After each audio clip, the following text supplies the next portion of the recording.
Día, podríamos decir, de la seguridad en Internet o del Día Internacional de la Internet Segura. Este objetivo es promover el uso de la web responsable, por supuesto, y controlada. La Policía de Investigaciones y Google aunaron fuerzas para entregar a la comunidad algunos consejos que permitan navegar de forma segura. Controles parentales, no entrega de información privada a desconocidos y no usar una misma clave para diferentes cuentas son algunos de los tips entregados por la Brigada del Cibercrimen de la PDI y la conocida empresa Google. Ambos concuerdan que la prevención es la principal arma para combatir a estos delincuentes virtuales y que el trabajo se tiene que hacer en conjunto con los usuarios. La delincuencia utiliza la Internet como una especial forma de comisión. La verdad es que aprovechan las posibilidades de la tecnología justamente para facilitar la ejecución de algunos delitos, especialmente el fraude, la usurpación de nombre o en general cualquier tipo de hecho en el cual la tecnología puede ser explotada, incluso el abuso sexual impropio en contra de los niños. Hoy día estamos celebrando este día que en el fondo un poco nos convoca a ser parte todos de la seguridad de Internet, en el fondo a tener todos una cuota de responsabilidad. Desde nuestro punto de vista lo vemos muy importante el que la gente aprenda a tener autocuidado en Internet. Es muy importante el tomar conciencia, por ejemplo, en varios puntos. Uno de partida, por ejemplo, tiene que ver con las contraseñas. Cómo creamos nuestras contraseñas sean seguras, que el no compartir las contraseñas. Según cifras entregadas por la PDI, en el 2013 fueron casi 3.000 las órdenes de investigación que tenían relación con delitos cometidos en la web. Estafas e infracciones informáticas, robos y hurtos, usurpación de identidad, pornografía infantil, abuso sexual y amenazas en general. No compartir las claves, tener cuidado con los temas de privacidad, no subir, ¿no es cierto?, contenidos que puedan ser comprometedores. En general, tener los mismos cuidados que tendría uno en la casa. El símil, por ejemplo, con el problema de las contraseñas, es el siguiente. Yo no puedo dejar el computador con una sesión, por ejemplo, de correo electrónico o de red social abierta, porque eso es tan grave y tan peligroso como el hecho de que si uno saliera en la mañana de la casa y dejara las llaves puestas en la puerta. Respecto a la usurpación de identidad o mal uso de la imagen de una persona, ¿se estaría cayendo en un delito? Podríamos tener un par de delitos, digamos, podría haber infracción a la ley 19.223 y también podría haber usurpación de nombre. Entonces, teniendo en consideración esos elementos, existe, digamos, un problema de orden delictual. Hay algo ahí en lo cual la policía debiera participar, recibiendo la denuncia e investigando, ¿no es cierto?, gracias a una orden del Ministerio Público. En nuestro país, los casos de abusos sexuales a través de Internet o grooming han ido aumentando. Según Google, la responsabilidad también pasa por los padres, por el control parental que puedan tener. Insiste en que los computadores no son niñeras. Muy importante que los padres, por ejemplo, que están al cuidado de los hijos día a día, en el fondo no olviden tampoco que eso es importante. Un computador no es una niñera, un computador y la tecnología y Internet debe estar siempre también vigilada, tal como nosotros vigilamos a un niño en el día a día. En el caso del grooming, lamentablemente, tiene mucho que ver con un cierto grado de descuido por parte de los padres. La verdad es que los papás tienen que estar pendientes, tienen que mantener una relación de confianza con sus hijos, tienen que estar atentos a las comunicaciones que estos realizan a través de fundamentalmente redes sociales. Es importante entender que vivimos en un mundo en donde la tecnología avanza cada hora. La información que adquirimos y los usos son cada vez mayores, pero con esto también estamos más expuestos a ser víctimas de delincuentes que ven una oportunidad en estos avances. Prevenir no cuesta nada, solo basta con no entregar tus claves a cualquiera que te las pida, utilizar distintas contraseñas y que no tengan que ver con fechas importantes. Estos son algunos de los tips que podrían protegerlo a usted y a su familia. Bueno, queremos conversar un poquito más de este tema y es por eso que nos acompaña el subcomisario Danich Maldonado de la Brigada del Cibercrimen de la PDI. Danich, gracias por estar aquí tan temprano. Muy buenos días, Patricio. Bueno, lo primero que quería preguntarte es en Chile, solo en la realidad chilena, ¿cuál es el delito o la amenaza principal en materia de Internet? ¿Es más o sigue siendo esa gente que se trata de robar tu clave o trata de hackear tu página de banco para estafarte? ¿Es un delito económico el que más se da? ¿O los delitos de grooming, los delitos de acoso sexual, en fin, por dónde va hoy? Yo diría que fundamentalmente tenemos, por ejemplo, usurpación de nombre. O sea, ya casi el 50% existió un aumento durante el año recién pasado respecto del anterior. Por lo tanto, digamos, ese es como lo más fuerte. Lo segundo está el tema de lo económico. Efectivamente, existen muchas personas que utilizan las redes sociales para efecto de estafar a los otros. Y lo otro que tiene que ver con el grooming. O sea, en definitiva, tenemos también un aumento por ese lado cuando los niños, digamos, navegan de manera libre, sin mucho control y quizás sin supervisión de parte de los padres.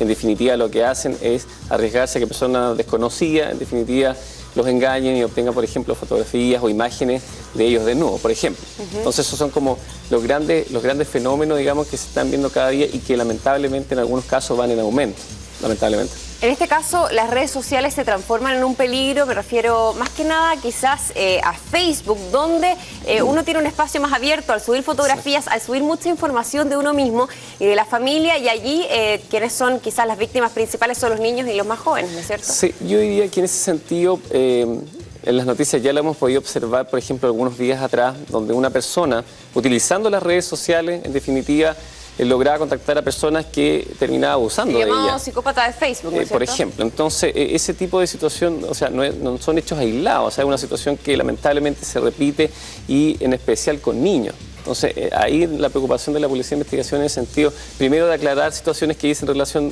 con este tipo de delitos, pero también en materia de prevención, que es también la otra situación que nos interesa mucho y por lo mismo hemos realizado esta alianza con Google a efectos de poder llegar a las casas, a los colegios, a las empresas en general, para poder primero hablar de aquellos fenómenos que revisten características de delito y por otra parte también que tratar de prevenir, que es lo más importante. Y si se pudiera hacer una especie de resumen de lo que ustedes pretenden ir a decir allí, a los colegios, en fin, donde ustedes quieren llegar, ¿cómo jerarquizarían los consejos que le van a dar a la gente?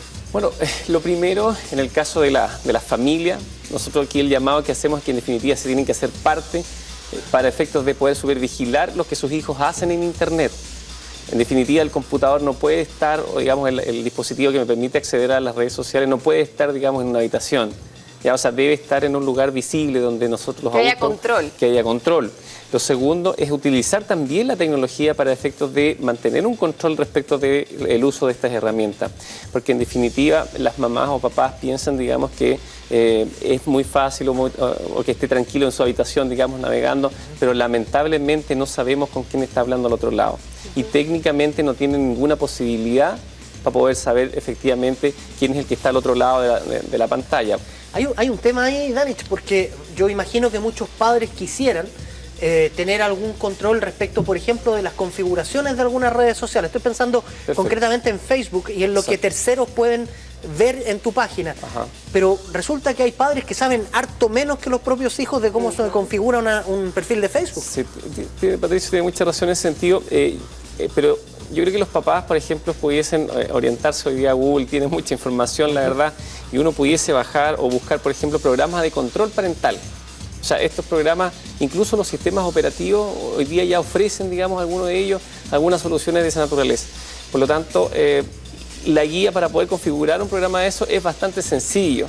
Entonces, yo diría que por ahí debería ir, digamos, en este caso, los papás instruirse de cómo funcionan, porque en realidad te puede entregar un reporte incluso a tu correo electrónico, si quieres. Y por otro lado, filtrar también aquel contenido que el niño no debiese estar visible para él. O sea, si por ejemplo utiliza Google y va a tipear, por ejemplo, no sé, algo, no sé, XXX, lo más probable es que no le figure porque existiría el filtro. Claro. Pero si no, en realidad puede conocer de todo, digamos, o sea, no hay ningún control en el acceso a la información en ese sentido. Por lo tanto, lo importante es que los papás, en verdad, nos ayuden también y se ayuden a ellos mismos, porque la verdad es que cuando ya el hecho se comete, claro, la policía interviene en el sentido de poder aclarar los hechos. Pero, ¿qué pasa si el niño, por ejemplo, no le dice al papá? Claro. Y está sometido a una presión o una amenaza, una extorsión de parte de una persona adulta. Entonces termina enviando información, videos, ¿cierto? O imágenes, y en algunos casos han terminado incluso reuniéndose físicamente. Claro, subcomisario, usted decía que hay que tener cuidado con los computadores, ojalá que no estuvieran en las piezas, pero lamentablemente, o por fortuna algunos, existen los tablets, existen los celulares, exacto. Así que en realidad el Internet hoy en día es móvil y las personas tienen muchísimo más acceso en general.